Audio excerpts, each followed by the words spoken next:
السلام علیکم ورحمۃ اللہ وبرکاتہ۔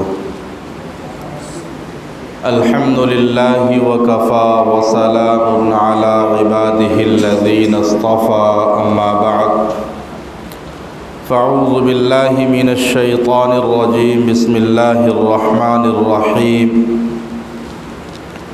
یا ایہا الذین آمنوا کتب علیکم الصیام کما کتب علی الذین من قبلکم لعلکم تتقون۔ صدق اللہ العظیم۔ قال النبی صلی اللہ علیہ وسلم: من صام رمضان ایمانا واحتسابا غفر له ما تقدم من ذنبه، او کما قال علیہ الصلاۃ والسلام۔ میرے محترم بزرگوں، نوجوان ساتھیوں، اللہ تبارک و تعالیٰ کا بے انتہا فضل و کرم ہوا کہ اللہ تبارک و تعالیٰ نے جمعہ کی نسبت سے تھوڑی دیر بیٹھ کر اللہ اس کے رسول صلی اللہ علیہ وسلم کی باتیں سننے اور سنانے کا موقع دیا۔ رمضان المبارک کی آج 2 تاریخ ہے، یعنی آج دوسرا روزہ ہے۔ اللہ کا بڑا احسان ہوا کہ اللہ نے ہمیں یہ بابرکت مہینہ، رحمت کا مہینہ، مغفرت کا مہینہ ہمیں عطا کیا۔ یہ مہینہ تمام مہینوں میں سب سے افضل مہینہ ہے، تمام مہینوں کا سردار کہلاتا ہے۔ اس مہینے میں اللہ نے ایمان والوں پر روزے فرض کیے۔ میں نے خطبے میں قرآن پاک کی جو آیت تلاوت کی،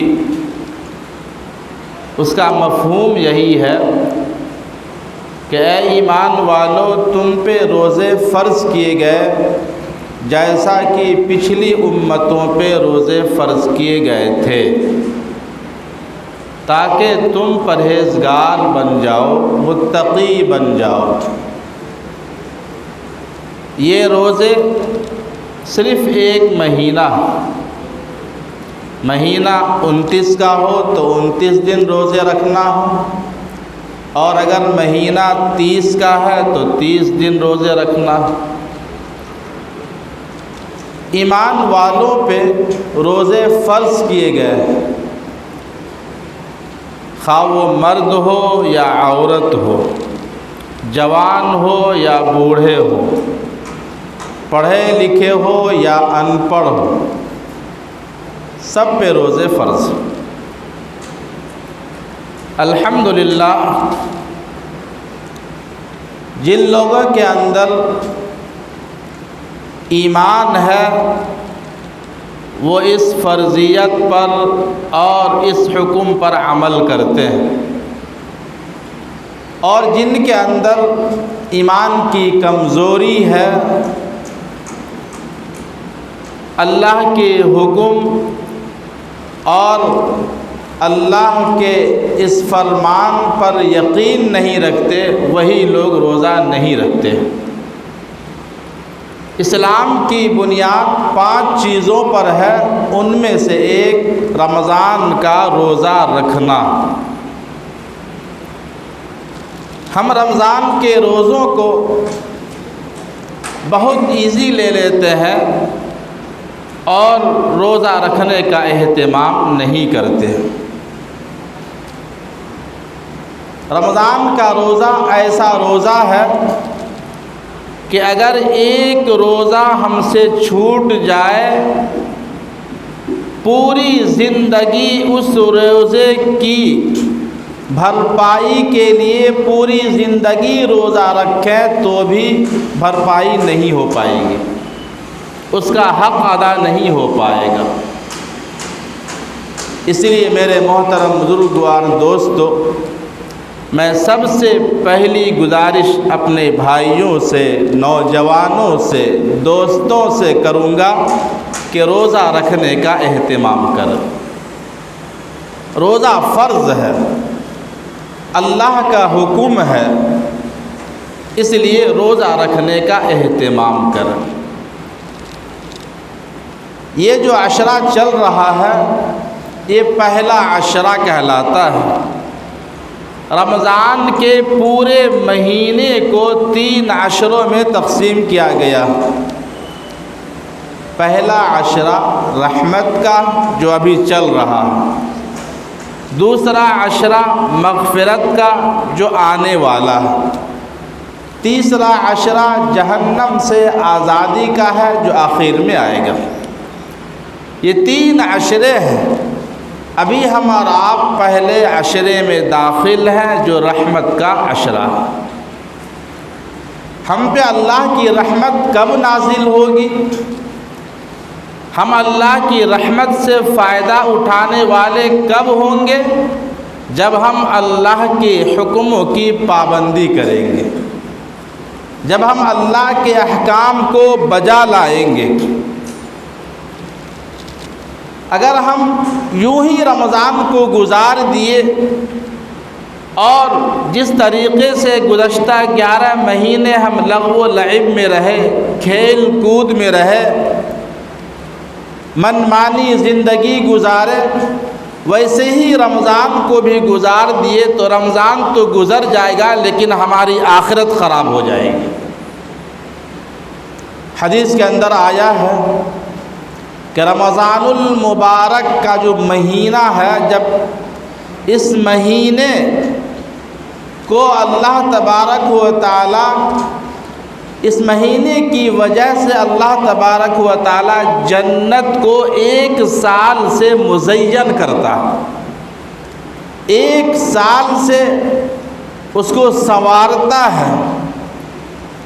میرے محترم بزرگوار دوستو، رمضان المبارک کے روزوں کو ہلکے میں نہ لیں، بلکہ اس کی اہمیت کو سمجھیں، اس کے فوائد کو سمجھیں، اس کے ثمرات کو سمجھیں، اس پر ملنے والے اجر کو سمجھیں۔ چنانچہ میں نے حدیث پڑھی تھی، من صام رمضان ایمانا واحتسابا غفر له ما تقدم من ذنبه۔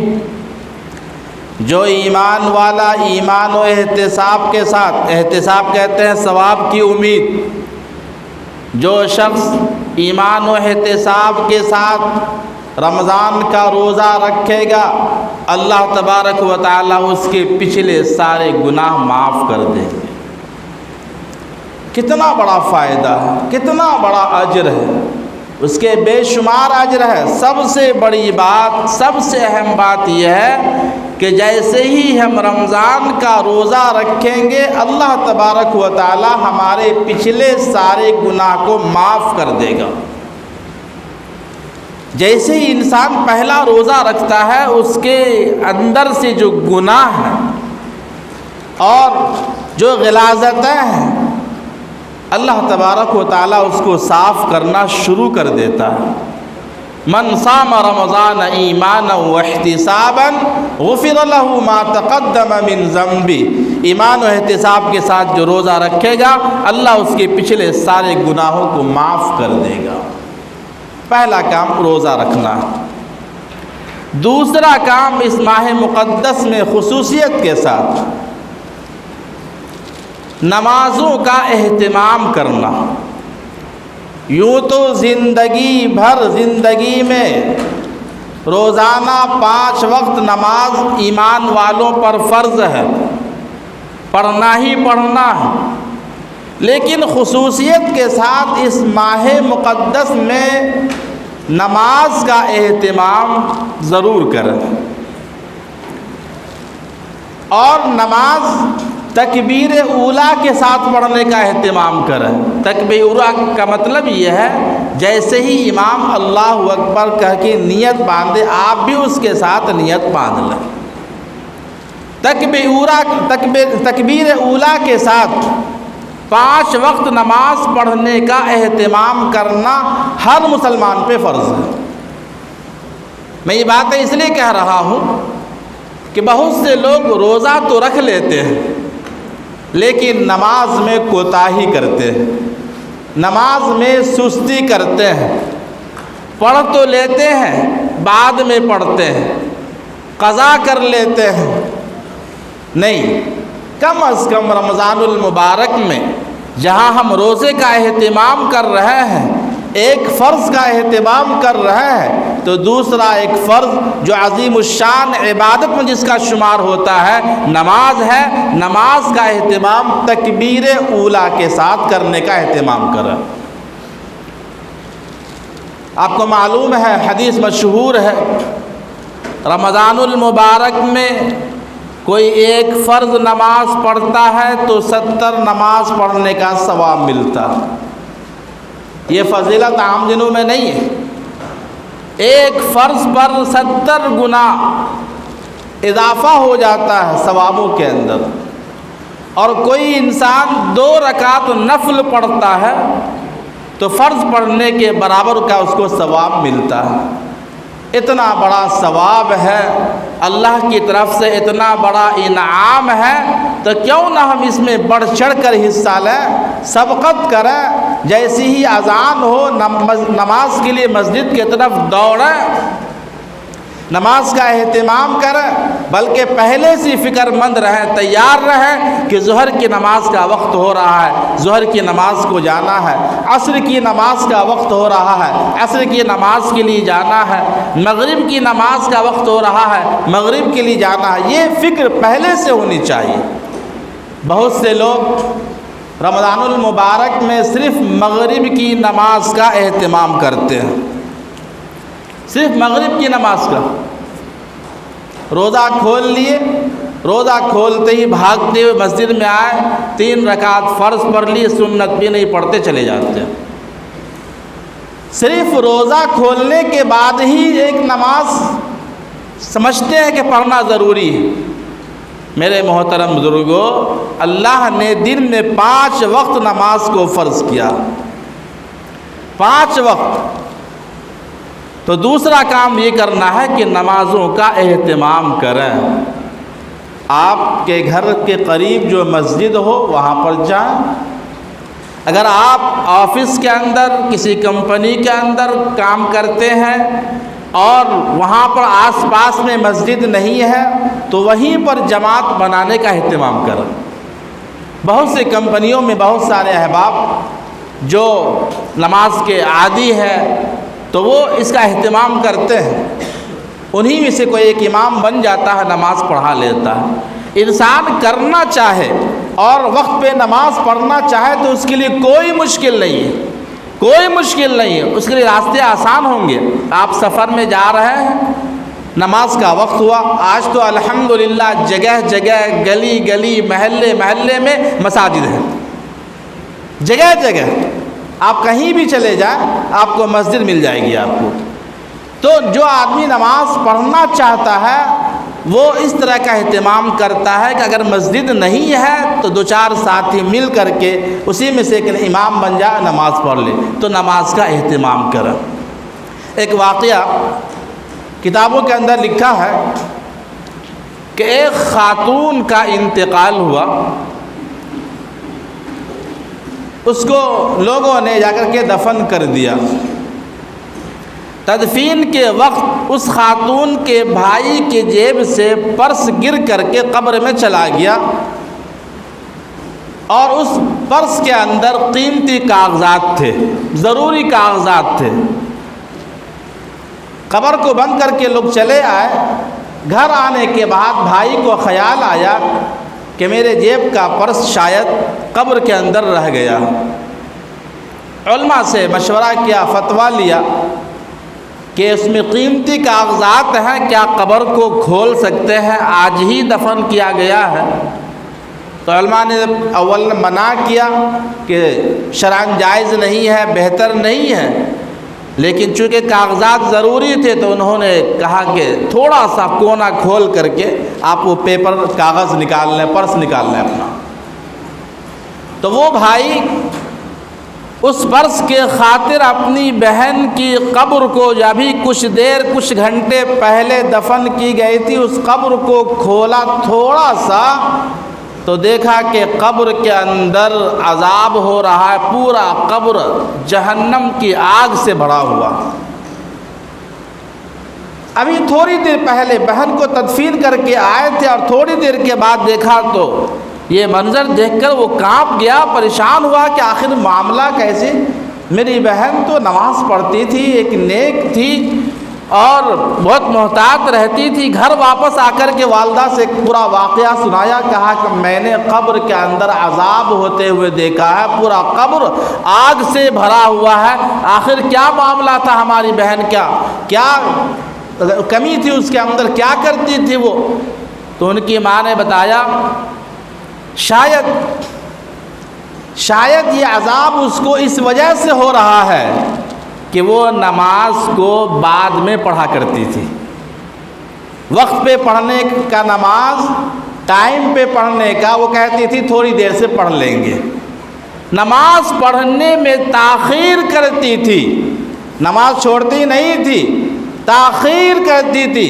ماں نے کہا کہ شاید اس وجہ سے اللہ اس کو قبر میں عذاب دے رہا ہے کہ وہ نماز کو میں تاخیر کر دیتی تھی، دیر سے پڑھا کرتی تھی۔ میرے محترم بزرگوں اور دوستو، ذرا سوچئے کہ جو لوگ سرے سے نماز پڑھتے ہی نہیں ہوں گے، جو سرے سے نماز کے لیے مسجد آتے ہی نہیں ہیں، جن کو نماز کی فکر نہیں ہو، اس کے ساتھ کیا معاملہ ہوگا، کیا ہولناکی ہوگی، کیا انجام ہوگا؟ اس واقعے کو تصور میں لائے تو دل کانپ جاتا ہے۔ نماز میں سستی کرنے والوں کا یہ انجام کہ پورا قبر جہنم کا آگ بنا ہوا تھا۔ اس لیے میرے محترم بزرگوں اور دوستو، نماز پڑھنے کا اہتمام کریں۔ ایک اور اہم بات، فرض نمازوں کے ساتھ ساتھ تہجد کا بھی اہتمام کرنا چاہیے۔ اسلاف میں یعنی ہمارے بزرگ جو گزر چکے ہیں صحابہ کرام کے زمانے سے اب تک، ان کا معمول تھا کہ وہ تہجد کی نمازوں کا اہتمام کرتے تھے۔ بہت سے لوگ تو جب بھی اور آج بھی تہجد ان کی زندگی میں داخل ہے، پابندی کے ساتھ تہجد کی نماز پڑھا کرتے ہیں۔ لیکن میں اس موقع پر آپ سے عرض کروں گا، چونکہ جہاں آج ہمارا معاشرہ دیر سے سونے کا عادی ہو گیا ہے، جہاں ہمارا معاشرہ سہ پہر میں سونے کا عادی ہو گیا ہے، اس کے لیے ذرا اٹھنا مشکل ہو رہا تہجد میں، کم از کم رمضان المبارک میں تہجد کا اہتمام ضرور کریں۔ کر سکتے ہیں اس لیے کہ ہم سحری کھانے کے لیے اٹھتے ہیں، سحری کا جو ٹائم ہے وہ تہجد کا ٹائم ہے۔ تو رمضان المبارک میں جہاں ہم سحری کھانے کے لیے بڑے اہتمام کے ساتھ، اور اہتمام یہاں تک ہوتا ہے جبکہ سحری کھانا سنت ہے اور سحری کھانے میں برکت ہے، ساری فضیلتیں ہیں، سحری کھانے کے لیے بڑے اہتمام کے ساتھ ہم اٹھتے ہیں، 1 سے 4 الارم لگا لیتے ہیں اور گھر کے افراد کو آگاہ کر دیتے ہیں کہ میری نیند نہ کھلے تو اٹھاؤ، تاکید کرتے ہیں، اٹھانے کا اہتمام کرنے کے لیے عرض کرتے ہیں، گزارش کرتے ہیں۔ تو جہاں ہم سحری کھانے کے لیے اٹھتے ہیں، وہاں پر اٹھتے ہی فوراً وضو بنا کر کے 2 رکعت 4 رکعت جتنا میسر ہو، جتنی توفیق ہو، 4 رکعت تہجد کی نماز پڑھ لیا کر۔ تہجد کی نماز کی بڑی فضیلت آئی ہے، حدیث کے اندر آیا کوئی اللہ سے براہ راست ملاقات کرنا چاہتا ہے، کوئی اللہ سے براہ راست باتیں کرنا چاہتا ہے تو وہ تہجد کا اہتمام کرے، تہجد کا اہتمام کرے۔ تہجد میں انسان اپنے آنکھوں سے ایک قطرہ آنسو بہاتا ہے، وہ قطرہ زمین پر گرنے سے قبل اللہ تعالیٰ اس کے گناہوں کو معاف کر دیتا ہے، اس کی ساری نیکیوں کو قبول فرما لیتا ہے۔ بہت اہمیت کا وقت ہے، تو اس لیے رمضان میں تہجد کا اہتمام ضرور کریں۔ اسی طریقے سے ایک اہم اور آخری بات، رمضان المبارک میں موبائل کا استعمال محدود طریقے سے کریں۔ میں یہ نہیں کہوں گا کہ آپ مت کیجیے، چونکہ موبائل آج کل کی ایک ضرورت بن گئی ہے، اس سے انکار نہیں۔ میں یہ کہہ رہا ہوں، میرے جملے پہ غور کیجیے گا کہ رمضان المبارک میں خصوصیت کے ساتھ موبائل کا استعمال محدود طریقے سے کیجیے، بچا کر کے کیجیے۔ ضرورت ہے آپ کو، اتنی ضرورت پوری کر لیجیے۔ کچھ آفس کا کام ہے موبائل کے ذریعے، کر لیجیے۔ کچھ بینک کا کام ہے، کر سکتے ہیں، کر لیجیے۔ کوئی ضروری میسج کرنا ہے یا کسی کا میسج دیکھنا ہے، کر لیجیے۔ محدود طریقے سے موبائل کا استعمال کریں۔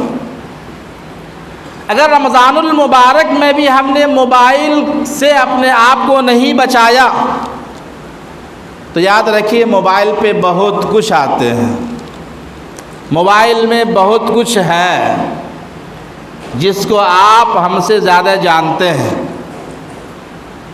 موبائل کا بیجا استعمال ہمارے روزوں کے فساد کا باعث بنے گا،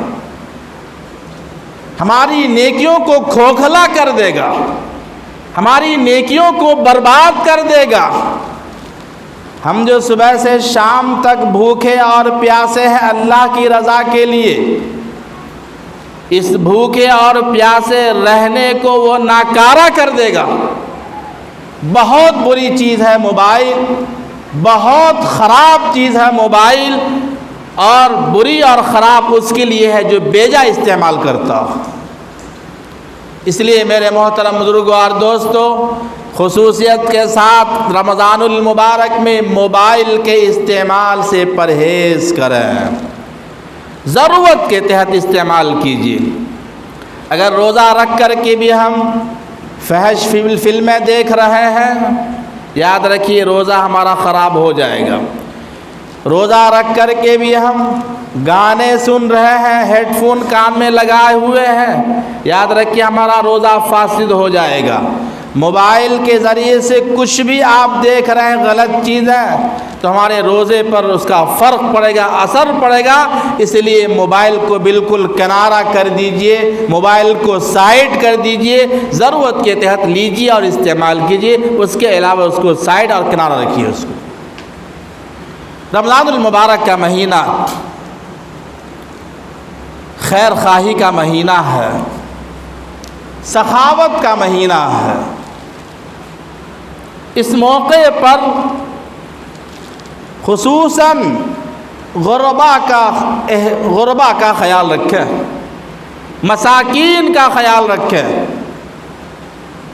حدیث کے اندر آیا کہ ایک انسان کسی روزے دار کو روزہ افطار کرائے تو اس کو اتنا ہی ثواب ملتا ہے جتنا روزہ رکھنے والے کو ثواب ملتا ہے۔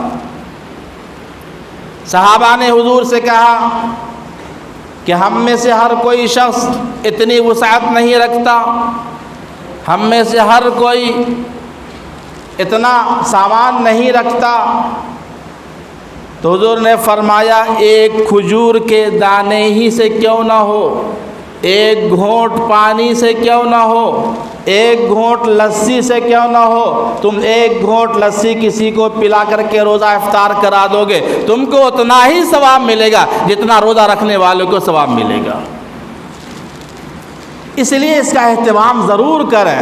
جہاں بھی ہم ہیں، جس محلے میں رہتے ہیں، اس محلے کے اڑوس پڑوس کا جائزہ لیں، اور ہمیں اس کا علم رہتا ہے کہ ہمارے محلے میں، ہماری گلی میں، ہمارے اڑوس پڑوس میں، ہمارے سامنے اور پیچھے، ہمارے دائیں اور بائیں کون غریب ہے، کون مسکین ہے، کون لاچار ہے، اس کا علم ہر محلے کے لوگوں کو ہوتا ہے اور رہتا ہے۔ اس لیے ان تک اس ماہ مقدس میں راشن پہنچانے کا اہتمام کریں۔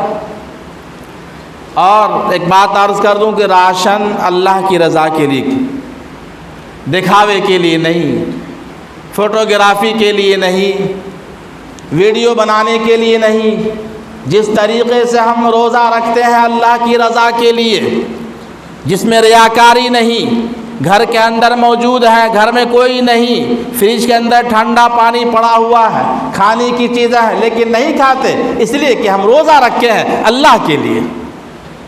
ایسے ہی غربا کی مدد، غربا کی امداد اللہ کی رضا کے لیے خاموشی کے ساتھ کریں۔ میں جانتا ہوں کہ آج بھی ہمارے معاشرے میں ایسے غریب، ایسی بیوائیں موجود ہیں، میرے علم میں ہے، جو چائے بسکٹ، چائے توش، چائے روٹی کھا کر کے گزارا کرتی ہے۔ آج ہم آپ تو چائے نوشی کرتے ہیں مزے کے لیے، تفریح کے لیے، ہم ہزاروں روپے اڑا دیتے ہیں تفریح کے نام پر۔ آج بھی ایسے غربا، ایسی بیوائیں موجود ہیں کہ جو صرف اور صرف توش اور چائے اور بسکٹ پر جو ہے اپنا گزارا کرتی ہے، کوئی کمانے والا نہیں، لیکن اتنی خوددار ہے، اتنی باپردہ ہے، اتنی باعزت ہے، کسی کے سامنے منہ نہیں کھولتی اور کسی کو محسوس نہیں ہونے دیتی کہ میں غریب ہوں، جیسا گزر بسر ہو رہا کر لیتی ہے۔ اس لیے میرے محترم بزرگوں اور دوستوں، غربا پہ خرچ کریں، غربا کو راشن کی شکل میں سامان پہنچائیں۔ میں تو کہوں گا کہ راشن کے بجائے پیسے دینے کا اہتمام کریں تاکہ ان کی جو ضرورت ہے اپنی سہولت سے ان ضرورت کی چیزوں کو خرید لیں۔ ہم راشن دیتے اپنے حساب سے، چاول دے دیا، کھانے کی دال دے دیے، لیکن ان کو ضرورت ہے کپڑا پہننے کی، کہاں سے لائیں گے؟ اس لیے راشن تو پہنچائے، راشن کے ساتھ ساتھ ہم ان کو کچھ پیسے بھی دینے کا اہتمام کریں گے انشاءاللہ۔ اللہ تعالی ہم سب کو روزہ رکھنے کی، نماز پڑھنے کی، قرآن پاک کی تلاوت کرنے کی اور غربا کے ساتھ امداد کا معاملہ کرنے کی توفیق عطا فرمائے۔ وآخر الدعوانا الحمد للہ رب العالمین۔